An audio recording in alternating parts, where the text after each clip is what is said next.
Hello lovely viewers, good morning and welcome back to my channel Mithula Biswas vlogs. তারপর বলো কেমন আছো তোমরা? নিশ্চয়ই খুব খুব ভালো আছো আর ভালো থাকবে, সঙ্গে আমিও ভালো আছি। আমি এখন রান্নাঘরে নয়, এখন বেডরুমে। এই যে মশারি, বিছানা এগুলো সব গোছাতে হবে।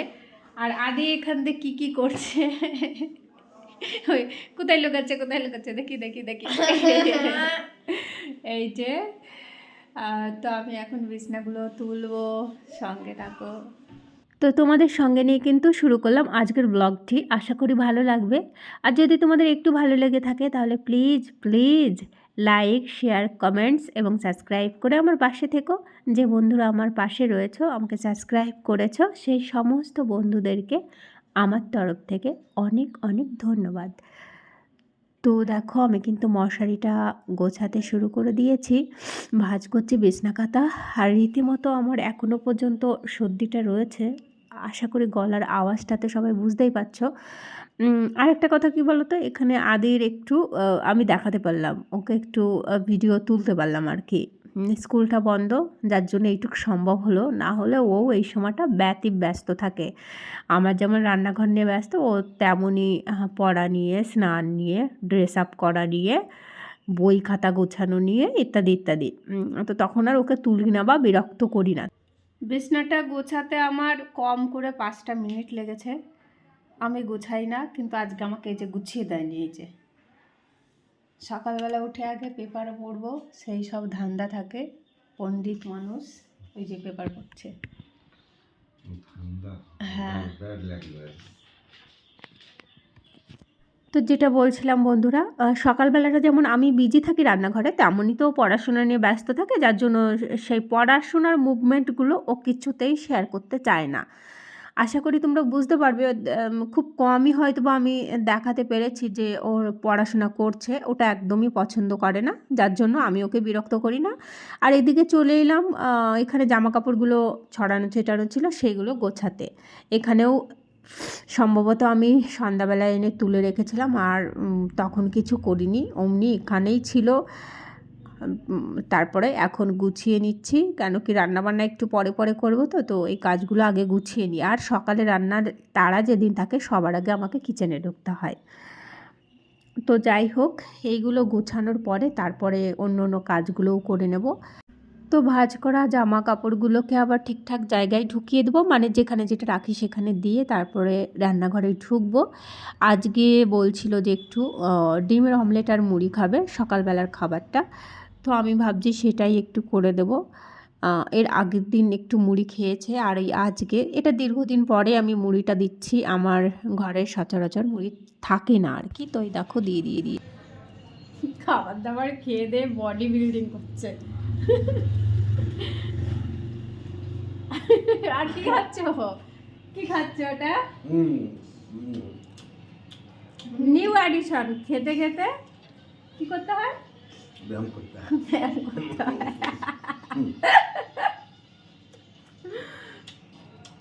চলো, এখানে ডিমের অমলেট আর মুড়ি দিয়েছি, আর এটা খাচ্ছে না, এই যে এটা বসে আছে এখানে। তো আমি ওদেরকে মুড়ি, ডিমের অমলেট এগুলো দিয়ে কিন্তু চলে আসছি আমি রান্নাঘরে, কেন কি অনেকটা অলরেডি দেরি করে ফেলেছি। এই দুপুরে রান্নার পর্ব থাকলে আমি ঠিক বুঝে উঠতে পারি না কোনটা আগে করব কোনটা পরে করব, আমার সেই করতে করতে না দেরি হয়ে যায়। আর সকালবেলা যেহেতু মানে খুব ব্যস্ততার মধ্যে রান্নাটা হয়ে যায়, অনেক কাজ গুছিয়েও নিতে পারি, মানে যেটা আমার অভ্যাস। আর দুপুরবেলা করতে গেলে পুরো দিক তাল সব যেন হারিয়ে যায়, কখন কোনটা করব কিছুই বুঝতে পারি না। তো যাই হোক, এখানে আমি না লাউ কাটছি। লাউটা সেই বান্ধবী রাখিদের গাছের লাউ, তো সেটাকেই কাটছি। আমি ভাজা করব লাউটা। আর এই দেখো যত সামান্য তেল কড়াইতে দিয়ে দিয়েছি। মাছের ঝোল হয়ে গেছে, আর এখানটা করছি আমি বড়িটা ভাজছি। এটা দিয়ে শুক্তো করা হবে। আর হলো এই যে দেখো সবজিটা আমি কেটে নিয়েছি অনেক আগে, এটাই সবার আগে কেটেছিলাম, ভাবছিলাম এটাকে আগে দিয়ে শুরু করব, কিন্তু এটা লাস্টেই হলো। অ্যাকচুয়ালি তিতো তো লাস্টে হওয়াটাই বেটার, তাই না? তো যাই হোক, আর আমি একটা ডিম সিদ্ধ বসিয়েছি, এটা আমি এখন খাবো। এটাই হচ্ছে ডিম সিদ্ধটাই হচ্ছে আমার ব্রেকফাস্ট। তো যাই হোক, বড়িটা আগে ভাজছি, আর একদম কম তেল দিয়ে করছি, একদম কৃপণের মতো। যাই হোক, তেলের ব্যাপারটা কৃপণতাই খুব ভালো। তেল ব্যবহারে কিপটেমি সব থেকে বেটার নিজের শরীরের জন্য। তো ভীষণই কম তেল, চলো আবার দেখিয়ে দিই, দেখো কতটা কম তেলে আমি রান্না করছি। এই যে দেখো, দেখে মনে হচ্ছে না এটা হলো শুকনো আছে আমি করছি, শুকনো কাঠখোলা যেটা বলা হয়, আর এমনি ড্রাই করছি, ড্রাই কড়াইতে রয়েছে, এরকমই একটা ব্যাপার হয়েছে, তাই না? আর এই দেখো ডিম সিদ্ধটা এখনও কিছুই হয়নি।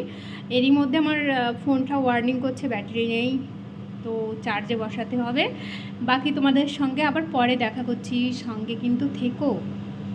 এতটাই কেয়ারলেস যে ফোনটাকে চার্জ আমি তো দিই না, ছেলে বসিয়ে দেয়, নাহলে কর্তা বসিয়ে দেয়। আর আমাকে যত সময় না ওয়ার্নিং করবে তত সময় আমি ঠিক বুঝতে পারি না, ব্যাটারিটা তাকিয়েও দেখি না যে আদৌ ফোনে কিছু আছে কি না। তো যত সময় ওয়ার্নিং না করে তত সময় আমার এই ভুলটা হয়েই যায়। অ্যাকচুয়ালি কি, এতটা ব্যাটারি লো করে চার্জ দেওয়া উচিত নয়, অনেকটা লংজিভিটিটা কমে যায়, আশা করি আমরা সবাই জানি। তো আমি না চলে এসেছি বোর্ডের কাছে, চার্জারের কাছে, আর এখনই চার্জারটা লাগিয়ে দেবো। তো তোমাদের সঙ্গে কিন্তু পরে দেখা করছি, সঙ্গে থেকো, পাশে থেকো। রান্নাবান্না, স্নান, পুজো সেরে চলে এসেছি বন্ধুরা দুপুরের খাবার নিয়ে, আর ওদেরকে আমি খেতে দিয়ে দিয়েছি। তারপরে তোমাদের সঙ্গে আবার পরে দেখা করব। তোমাদের সঙ্গে অনেক সময় পরে দেখা করছি, মোদ্দা কথা একদম বিকেল। তো যাই হোক, আদি কারাটে ক্লাসে গেছে, আজকে আর আমি যাইনি, সঙ্গে বাবা দিয়ে এসছে। আর এখন একটু বাজারে যাব কয়েকটা জিনিস আনতে, তো সঙ্গে থাকো। তো বাজারে না বেরিয়ে গেছিলাম, প্রচণ্ড ভিড়, কেন কি দোল উৎসবের জন্য মেলা বসে গেছে বাজারের দুপাশ দিয়ে, ফুটপাতগুলো দিয়ে একদম ভরে গেছে, জ্যাম লেগে গেছে। তো যাই হোক, বাজারে গেছিলাম কয়েকটা 4টে ইনগ্রিডিয়েন্টস কিনতে, সেইগুলো দিয়ে একটা টোটকা বানানো হবে। যদি কখনো সফলতা আসে তো আমি অবশ্যই তোমাদেরকে শেয়ার করব। আগে নিজের ওপর দিয়ে অ্যাপ্লাই হোক, তারপরে তো প্রচার। তো যাই হোক, সেইগুলোই কিনতে গেছিলাম, আর সব দোকানে না পাইনি, অনেক খুঁজে ঘেটে তারপরে এনেছি, কেন কি সবাই রাখে না। এইটা নিয়েছি বাটার রাখার জন্য। বাটারের যেটা ছিল সেটা না হলো কম হয়ে, মানে বেশি হয়ে যাচ্ছিলো, বাটারটা বেশি হয়ে কৌটা ছোটো হয়ে যাচ্ছিলো ওই জন্য। আর হলো এইগুলো হচ্ছে কয়েকটা জিনিসপত্র, শুকনো জিনিস, এটাকে ডাস্ট করব। এটা গোলমরিচ, আর হচ্ছে এইটা হলো হামানদিস্তা। এটা আমার কাছে ছিল না, অনেক দিন থেকে কিনবো, তাই এখন কিনে নিয়ে আসলাম এটাকে। আদি কারাটা থেকে চলে এসছে, আর ড্রেসগুলো এখানেই মেলে দিয়েছি, এখানটায় মেলানো থাকে, সেপারেট মেলানোর জায়গা আছে সচরাচর, সেটা সবাই ঘরে ঢুকলে একদমই চোখে পড়বে না, কিন্তু সেই জায়গা না ছেলে দিতে চায় না, মানে স্যাঁতসেঁতে থাকে, ওই জন্য বলে মা এখানেই দেবে। তো এখানেই আমার মেলা থাকে। আর এই ড্রেসগুলো না রোজ ধোয়া বারণ আছে, রেগুলার ধুলে ড্রেসগুলো একদম পিওর কটনের হয়, যার জন্য পচে ছিঁড়ে যাওয়ার সম্ভাবনা থাকে। পারলে রোদ্দুরে দিতে হয়, ওই ঘাম কাদা সমেত রোদ্দুরে দিলে পারে জীবাণুগুলো মুক্ত হয়ে যায়, জীবাণু নাশ হয়ে যায়। তো যাই হোক, রোদ্দুর তো সেভাবে পাচ্ছি না, একটু মেঘলা মেঘলা রয়েছে 2-3 দিন, আমি এখানটায় মেলে দিলাম। আর একটা দিন ক্লাসটা করিয়ে তারপরে এটাকে ধুয়ে দেবো। আর একটা ড্রেস যেটা থাকে সেটা হলো একদমই তুলে রাখা হয়, কোনো টুর্নামেন্ট হলে পারে সেই ড্রেসটা তখন পরানো হয়, একদমই সেটা ধবধবে থাকে। আর রেগুলার বেসে প্র্যাকটিস এই ড্রেসটা পরেই করে। তো যাই হোক, মেশিনে আমি হচ্ছে এই সন্ধ্যাবেলা জামা কাপড়টা দিয়েছি, সুপার 30-তে খুব তাড়াতাড়ি হয়ে যাবে, মানে রেগুলার ইউজেবল যে কাপড় চোপড় সেগুলো। আর হচ্ছে রান্নার চাপটাও কম রয়েছে, দুপুরবেলা ছিল আজকে রান্না, মাছের তরকারি রয়েছে, লাউ ভাজা রয়েছে, আর হ্যাঁ, ডিমের অমলেট করে দিলে এনাফ খাবার দাবার, যার জন্য আমি এখনও পর্যন্ত রান্নাঘরে ঢুকিনি। আর এখন ভাবছি একটু যোগা করে নেব, আমার ঠিক শরীরটাও কেমন কেমন যেন লাগছে, বোধহয় একটু ঠান্ডা লেগেছে, আশা করি গলার আওয়াজটা শুনে বুঝতেই পারছো। কেন কি অফুরন্ত কাজ করা হয়েছিল, মানে গতকাল বেশি হয়ে গেছিলো, প্রচুর জলের সমস্ত কাজ ছিল। তো বড্ড বাজে অভ্যাস আর কি, আমার স্বভাব অভ্যাস নয়, স্বভাব। মানে মনে যদি ভেবে থাকি আমি এটা কমপ্লিট করবই, যত দেরি হোক না কেন, সে 4টে বেজে যাক আর যাই হোক। তো স্নান করতে প্রচুর দেরি হয়ে গেছিলো, তারপরে ইনস্ট্যান্ট বেরিয়ে পড়েছিলাম আবার ওকে নিয়ে ক্যারাটের ক্লাসে। রাত ঘরে ঢুকতে ঢুকতে আমার 9টা বেজে গেছিলো, প্রচুর কষ্টও হয়ে গেছিলো। তো এখন দেখছি গলাটা একটু কেমন খুসখুস করছে। চাটা আমি খেয়ে নিয়েছি অনেকটা আগেই। তো যাই হোক, অনেকটা বকে নিলাম তোমাদের সঙ্গে, এখন একটু যোগা করি। যোগাটা ঠিক কেমন হবে জানি না, নাক জ্যাম হয়ে আছে, একটা নাক জ্যাম হয়ে আছে, ব্রিথ ঠিকঠাক নিতে পারবো কি না, প্র্যাকটিস করলে তবেই বুঝতে পারবো। তো সঙ্গে থাকো। এই যে বসে গেছি বটে, তবে একটা রুমাল নিয়ে বসেছি, সম্ভবত নাক দিয়ে বেরোতে পারে, তো ওই জন্য রুমালটা আগে ভাগে নিয়ে বসেছি। দেখা যাক কি হয়, সঙ্গে থাকো। তো ইয়োগাটা করার সময় প্রণাম করা আর ওঠার সময় প্রণাম করা, এটা হচ্ছে আমাদের প্রাথমিক শিক্ষা বা গুরুর কাছ থেকে পাওয়া। তো যাই হোক, এটা করতে বসেছিলাম, কিন্তু সত্যি এদিকে দুরবস্থা। আমার নাকটা এতটাই জ্যাম ছিল যে একটা নাক খোলা আর একটা নাক জ্যাম, তো বন্ধটা থেকে হ্যাঁ মানে সমস্যা হচ্ছিলো, যার জন্য রুমালটা আমার নাকে নিয়ে আবার মুছতে হলো। তো দেখতেই পেলে বা বুঝতে পারলে। আর এইভাবে সর্দি নিয়ে কখনোই করা উচিত নয়। করতে পারিনি ঠিকঠাকভাবে, আরও তো করি, সেই পুরোটা করতে পারিনি, পুরো নাক দিয়ে সর্দি এসে যাচ্ছিলো, যার জন্য আমি ছেড়ে দিয়ে চলে এলাম। করেছি একটুখানি, আর রান্নাঘরে এলাম, রান্নাঘরে দেখবো ভাত করতে হবে কি না। আচ্ছা, ভাত যেটুকু আছে আদির হয়ে যাবে, একটু গরম করব, আর তো সমস্ত সবজি রয়েছে, তো সেগুলোতে খেয়ে নেবে। এক্সট্রা আমাকে একটু অমলেট করতে হবে, তো সঙ্গে থাকো। আচ্ছা, আমার যোগা করা দেখে কর্তাবাবুও করছে এদিকে, কিন্তু আমার থেকে বেশি করে নিল। আমার এখন রীতিমতো হিংসা হচ্ছে, দেখো অনেক সময় ধরে করছে, তো আমার থেকে অনেক সময় করেছে, আর আমার তো এখনও নাকে নাকে কথা হচ্ছে, যার জন্য আমি উঠেই গেলাম। ঠিক আছে, করো, well done, well done, good boy, good boy বলবো। I'm not boy, I'm man. আচ্ছা, তো কি বলবো, গুড ম্যান। আচ্ছা চলো, ঠিক আছে।